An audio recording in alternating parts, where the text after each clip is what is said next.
नमस्कार, श्रेष्ठ भारत देख रहे हैं आप। मैं आपके साथ मनीषा राघव। सामाजिक ताने बाने की बात की जाए तो इस दुनिया के लिए आदमी और महिला दोनों ही जरूरी है, या यूं कहें कि दोनों एक दूसरे के पूरक हैं। शायद इसलिए दोनों को बराबरी का दर्जा देने की बात कही जाती है। लेकिन सवाल ये उठता है कि क्या उस हिसाब से महिलाओं को पुरुषों के बराबर दर्जा दिया जाता है? ज्यादातर देशों में महिला पुरुष की बराबरी की बात गर्व से की जाती है, लेकिन सच्चाई यह है कि महज नारा ही बनकर रह गया है। हाल ही में आई एक रिपोर्ट के मुताबिक दुनिया भर में पुरुषों को जिस पद पर जिस काम के लिए 100 रुपए मिलते हैं, महिलाओं को उसी पद पर उसी काम के लिए केवल 73 रुपए ही दिए जाते हैं। यानी पुरुषों के मुकाबले महिलाओं का वेतन 27% कम होता है। भारत में तो हाल और भी ज्यादा बुरे हैं। यहाँ महिलाओं को दूसरों के औसत से 2% कम वेतन मिलता है। यानी पुरुषों को 100 रुपए मिलते हैं तो महिलाओं को 71 रुपए ही दिए जाते हैं। आखिर ग्लोबल जेंडर गैप इंडेक्स यानी लैंगिक भेदभाव की खाई इतनी गहरी क्यों है? कुछ का हाल तो ऐसा है कि उनके घर से बाहर निकलने की चाहत सिर्फ चाहत ही रह जाती है और ये महिलाएं हमेशा के लिए पारिवारिक जिंदगी की भेंट चढ़ जाती हैं। अपने सारे सपने, अपनी पढ़ाई और नौकरी सब छोड़ देती हैं। रिपोर्ट के मुताबिक भारत के सबसे ज्यादा पढ़े लिखे राज्य केरल में ये अंतर और भी ज्यादा है।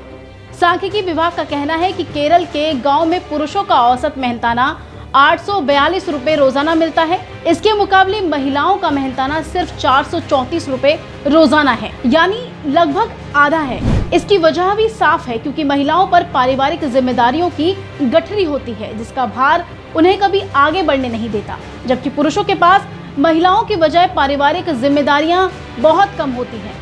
जिम्मेदारियों से ये मतलब नहीं है कि केवल पैसे कमाना, बल्कि रिश्तेदारी निभाना, बच्चों को संभालना, उनका होमवर्क कराना, बड़ों का ध्यान रखना, इस सब पर आखिर पुरुष का ध्यान कब जाएगा?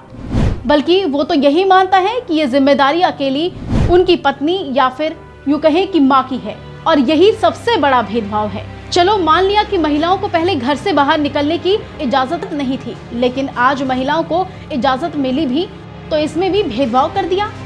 हम सिर्फ वेतन की बात नहीं कर रहे हैं, बल्कि जीवन के हर एक पहलू पर आपका ध्यान आकर्षित कर रहे हैं। अब कुछ ऐसे पॉइंट्स हैं जो मैं आपको बताना चाहूंगी कि इस पुरुष प्रधान देश में महिलाओं की हिस्सेदारी कितनी है, महिलाओं को किस हिसाब से पुरुषों के मुकाबले कितना वेतन मिलता है। पहला, अगर पुरुषों को औसत रुपया 242.49 रुपए प्रति घंटा मिलता है, तो महिलाओं को केवल रुपया 196.30 प्रति घंटे का दिया जाता है।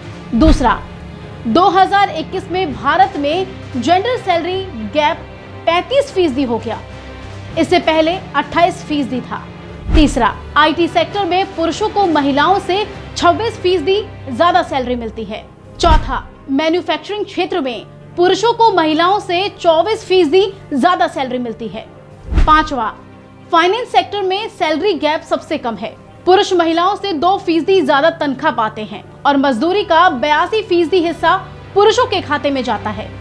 महिलाओं के हिस्से में सिर्फ 18% रकम बतौर मजदूरी आती है। मेरा एक सवाल जो इस पुरुष प्रधान देश से है कि पहले भी महिलाओं को पढ़ने से रोका, आगे बढ़ने नहीं दिया, कदम से कदम मिलाकर चलने तक नहीं दिया। आज खुला आसमान दिया भी तो सिर्फ शब्दों में ही सिमट कर क्यों रह गया? अपने देश में लैंगिक भेदभाव की ऐसी हालत सरसरी तौर पर भले ही ना दिखाई देती हो, लेकिन दुनिया में दूसरे देशों से अपनी तुलना करते हुए देखें तो इस आंकड़े पर हैरत भी नहीं होनी चाहिए। खासतौर पर देश के 2/3 हिस्से यानी ग्रामीण भारत में महिलाओं के पास स्वास्थ्य सुविधाओं तक सीमित पहुंच ज्यादा छुपी नहीं है। फिलहाल इस खबर में बस इतना ही। बाकी खबरों के लिए देखते रहें श्रेष्ठ भारत। साथ ही हमारे चैनल को लाइक, शेयर और सब्सक्राइब करें। बेल आइकन को जरूर दबाएं ताकि आपको हमारी अगली अपडेट मिल सके। नमस्कार।